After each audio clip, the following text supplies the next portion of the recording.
So I've been sick for this past week, which has given me a lot of time to think negatively on things because I'm such a positive guy as it is. The Nintendo Switch is the longest running Nintendo console by this point. We're not even going to count the Game Boy. That shit's still being supported. But I think what's interesting with the Switch's library is just how good a lot of the games are. Like, if your favorite console is the N64, the GameCube, the Wii, yeah, odds are it's a nostalgia thing. The Switch is just, it has probably the best Mario, Zelda, Pikmin. I could keep going. It's just crazy how they hit the head on the nail and they kept doing it and doing it and doing it. But that doesn't mean that they did it every single time. Today, we're gonna look at 10 stinkers, 10 Switch stinkers. Switch to a different console if you have to play one of these games. They suck. Starting off with game number 1. Oh, what the hell? If it isn't the worst compilation, actually no. Regular Mario All-Stars on the Wii, that's worse. This is the bare minimum. And that's why I'm calling it a stinker, is because if you were to do this, this is the least amount of effort you could possibly do. You don't even put 64 in widescreen. I forget, I think they added an update later so you could play GameCube controller with Sunshine, because if I have to alternate between hitting L and ZL to do the hover nozzle and the spray nozzle, ew. And yes, no Galaxy 2, which, yeah, I get it, because then if you do Galaxy 2, half the pack is just Mario Galaxy. But even, like, I don't know, 3D Land, would that kind of tarnish this?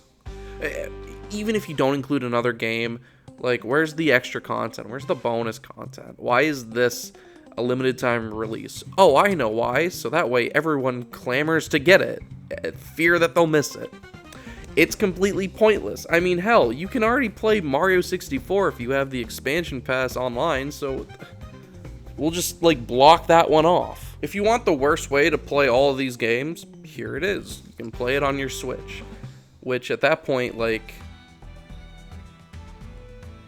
why? I'm not gonna say that I'm psychic, but normally you can tell when a game has no direction from the very first trailer.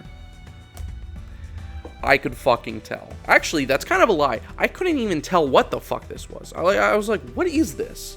Like, it wasn't like a 3D platformer, but it also wasn't really like a 2D platformer. It wasn't like an RPG. It was just kind of in this weird limbo. And then I played it, and that's exactly what it feels like. It's in this weird limbo, except it barely performs well. On the fucking Nintendo Switch, it can barely perform. This was developed by Goodfeel, and this is not the only Goodfeel game that I currently have in this pile. What the fuck what is the point of this? If you want to make it just like a little kiddie, like, it's for little girls, they won't care, then why not just make it a little more, like, obvious? Like, make it just a regular stupid fucking 2D platformer you'd find on, like, the Game Boy Advance. What the fuck was the point of this? Oh, she has different costumes? Yeah, because, you know, that worked out so well for Masters of Disguise. I'm gonna give a disclaimer for a game that is not on the list, and that's 1-2 Switch. And the reason that's not on the list is because, yes, it was a launch title, but the purpose is to just explain, here's what the Switch can do, right? Everyone has that. You have a Wii Sports, you have Nintendo Land, so you get a pass. You do it a second fucking time, you end up on the list. If you ever played Jackbox, it's fun. You can keep playing Jackbox. That's the whole point. You'll pay that one-time $15 or $20, however much it costs to get a pack, but you'll keep going back to it. You will never go back to this, I promise you. What are you gonna play, bingo? I love whenever you see the advertisements of how Nintendo thinks people play video games. Like, yeah, we're all at our wedding reception saying, let's bust out everybody 1-2 Switch. We all do that. I guess that's just why I'm not married. I guess because I'm not willing to adapt. I'm not willing to conform. Sorry. I don't know if this is like a hot or a cold take, but Yoshi's Story on the N64 is pretty mid. Like, I feel like if you play it today, you're not going to enjoy it unless you played it as a kid. And what's funny is I did play it as a kid, because I had it on the Wii Virtual Console, So call that what you will, but I still think it's just a little bit of an oddball. Definitely like not the worst Yoshi game, not the best one. What is the worst one? Oh, I'm glad you asked. It's this piece of shit. I'm so original and funny, I like to call this game Yoshi's Crappy World, because that's what it is.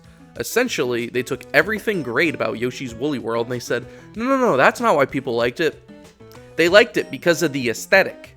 I mean, like, yeah, people like the aesthetic of Woolly World, they like the aesthetic of Epic Yarn, but like, where a lot of people didn't enjoy Epic Yarn was it was a little too simplistic. Where people really liked Woolly World is it just felt like Yoshi's Island. It really felt like a great, well-made 2D platformer.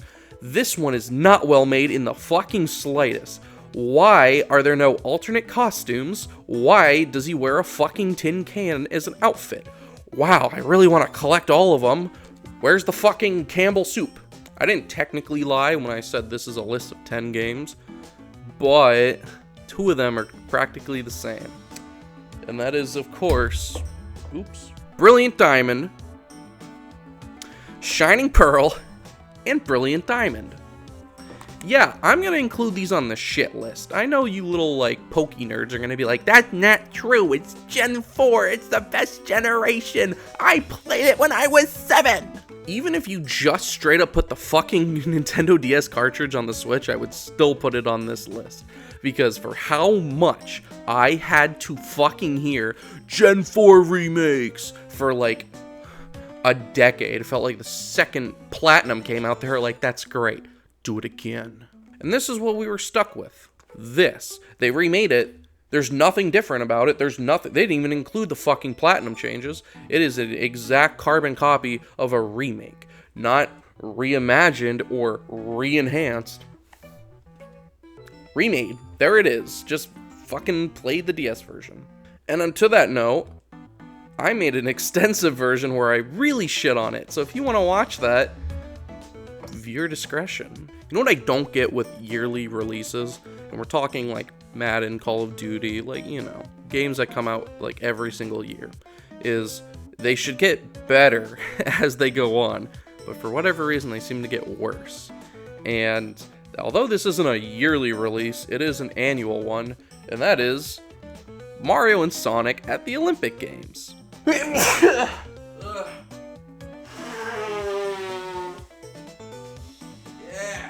I'm sure you all have seen the reports online where they're like, oh, this game, the series is dead, they're done with it. Well, yeah, what the fuck else are they gonna do? Make another one? Like, the first one came out and it was great because it was new. And then they did the Winter Olympics, same thing. But then they did London, and London was a great one because it was enhanced. Rio sucked balls. And now, this one is stupid. Like, what's the fucking draw? What? You can play in 2D? So? No, this was just Mario and Sonic, but it's on the Switch. And whenever you make a game like that, where it's, yeah, here it is, but now you can play it on your Nintendo Switch, it just sucks. It's just terrible. I played the story mode of it. I don't know why I did that, but I did. That's all I have to say. So the Mario sports games.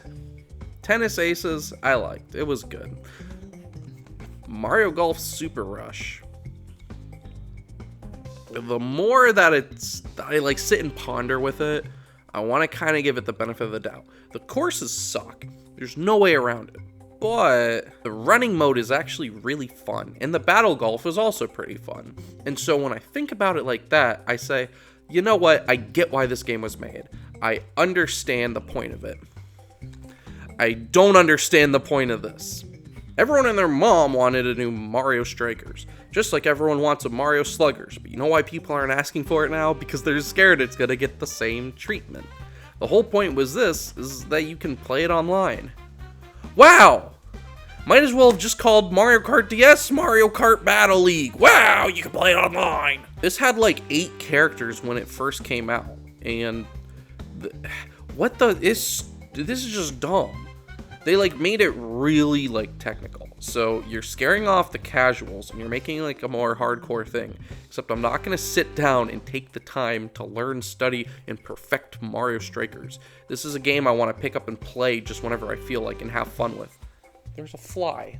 That's what Charged was. Charged is the perfect... Oh, I see the fly again. Charged was the perfect game on the Wii to just hand someone a controller and just say, yeah, you hit A, you shoot, B's pass. Watch out, whenever I chuck the balls at you, you gotta catch them. Good luck. It's funny, I'm reading the back, and it literally says, Battle Soccer is back. Maybe it shouldn't have come back. We are down to our last game, and I want to touch a little bit more on Diamond and Pearl, because the whole reason that they are on the Switch shit list is because this fucking fly, leave me alone! The whole reason that they're on my list is not so much that Diamond and Pearl are bad games, it's that their remakes are pointless. There's nothing at it. There's no reason to play it. Other than, oh, it's in HD, oh, you can play it on the newest console at the time, right? This is gonna be so fucking outdated once the Switch 2 or even the next console after that comes out. Because if you want to play Diamond and Pearl, you're gonna play it on the DS. Or, well, by that point, I'm sure emulation's gonna be the easiest thing in the world, and that's how you're gonna play it. But to that note, here's another pointless fucking remake. This, Mario vs. Donkey Kong. It's a fun game. On the Game Boy, it's fun. This isn't as fun, mostly because it really feels like you're just playing an HD Game Boy game, and it just doesn't work. I did a whole video about it, so I'm not gonna say my opinions that much, but all you have to know is, it's another, if you played the Game Boy, you played this one. And if you have played this one, it still doesn't feel the same. Like, it just still feels... I shouldn't be able to play it on my fucking 70-inch TV. No, I should play it on my stupid little purple handheld system that I get bullied for by playing on the fucking school bus ride home. Like, fuck you. So that's my Switch shit list. 10 games, and you know what? At the end of the day, most of them, if they were on any other console, any other generation, it really wouldn't be that bad. But just the fact that they are compared, they're sitting on my shelf, and I see Mario Strikers, right? And I see Mario Golf, and that's right next to Mario RPG Remake. And it's like, the comparison, you have the best, and you have the worst. And so let's end this video talking about the best. Obviously, I'm a supporter of, if you're gonna remake it, you can't just say, hey, look, it's prettier, because who fucking cares? But when you enhance it, this isn't even a remake, this is a remaster. See, it says it right there. It just plays buttery smooth, they fix the controls, they fix it, okay? You're old if you still play the GameCube version. That shit's like unplayable. Pikmin's a weird series to get in. You can pick this up, pick it up, and play it so easily, and it's so much fun. This is the, like, first time I played a Pikmin game and was not, like, sweating bullets the entire time stressing about the day and night system. Princess Peach Showtime looks like shit. Pretty much all the games I showed there are, like, the least good-looking games on the Switch. So here's the best-looking game on the Switch, Luigi's Mansion 3. Does it have the most meat in it? No, but it is substantially, like, long, and how about take a risk with something? A 3D Kirby platformer. It might be the best Kirby game of all time. This is probably the last year of it, and you know what? We still got a new 2D Zelda game, new Mario Party, Mario Luigi's back, and Metroid Prime 4, which that shit does not look like it belongs on a Switch. That, I'm telling you, that's gonna be launch title for Switch 2, baby. I'm calling it right here. I just wanted to look back on the year of the console that defined my end of high school, my college, and my right now. Because right before making this video, I was playing Princess Peach Showtime because I wanted to, you know, see if it sucked as much as I remembered. It does!